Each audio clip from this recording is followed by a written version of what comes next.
বিবিসিতে বড় ধরনের পরিবর্তন। মহাপরিচালক টিম ডেভি ও বার্তা প্রধান ডেবোরা টার্নেস পদত্যাগ করেছেন। ট্রাম্পের ভাষণ সম্পাদনা করে বিভ্রান্তিকরভাবে প্রচারের অভিযোগে এ পদত্যাগ। বিবিসির ইতিহাসে একই দিনে এমন ঘটনা নজিরবিহীন। ব্রিটিশ ব্রডকাস্টিং কর্পোরেশন বা বিবিসির শীর্ষ 2 কর্মকর্তা একযোগে পদত্যাগ করেছেন। মহাপরিচালক টিম ডেভি এবং বার্তা প্রধান ডেবোরা টার্নেস গত রবিবার 9 নভেম্বর পদত্যাগের ঘোষণা দেন।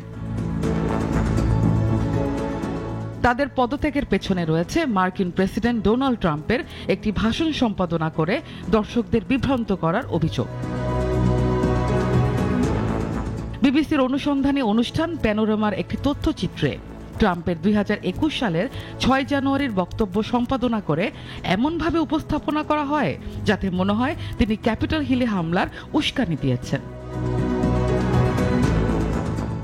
পরে ব্রিটিশ সংবাদ মাধ্যম দ্য টেলিগ্রাফ বিবিসির একটি ফাঁস হওয়া অভ্যন্তরীণ মেমো প্রকাশ করে, যাতে দেখা যায় ট্রাম্পের বক্তৃতার 2টি অংশ কেটে এমনভাবে জোড়া লাগানো হয়েছিল যাতে বক্তব্যের অর্থ পরিবর্তিত হয়। ঘটনা প্রকাশ্যে আসার পর মার্কিন প্রেসিডেন্ট ট্রাম্পের প্রেস সেক্রেটারি বিবিসিকে 100% ভুয়া খবর বলে আখ্যা দেন। বিবিসির মহাপরিচালক টিম ডেভি পদত্যাগের সময় স্বীকার করেন বিবিসি নিখুঁত নয় এবং ভুলের দায় তিনি নিচ্ছেন। অন্যদিকে বার্তা প্রধান ডেবোরা টার্নেস জানান, প্যানোরামার বিতর্ক এমন এক পর্যায়ে পৌঁছেছে যা প্রতিষ্ঠানের ক্ষতি করছে। তিনি বলেন, যদিও কিছু ভুল হয়েছে, তবে বিবিসিকে প্রাতিষ্ঠানিকভাবে পক্ষপাত দুষ্ট বলা সম্পূর্ণ ভুল। বিবিসির ইতিহাসে একই দিনে মহাপরিচালক ও বার্তা প্রধানের পদত্যাগ এক নজিরবিহীন ঘটনা।